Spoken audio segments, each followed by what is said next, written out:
Before the arrival of your wall bed, make sure that you have the space needed for the assembly of your new furniture.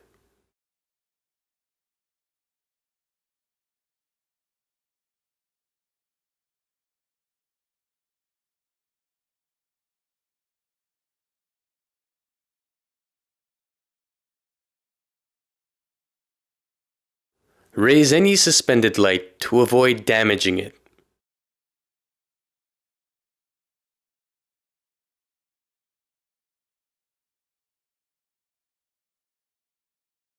You can also move some furniture outside the room to avoid damaging it during the assembly of your wall bed. Remember to remove fragile objects that could be damaged. You will need to anchor your bed to the wall studs. If you think you cannot carry out this task, ask a person who knows how to do it.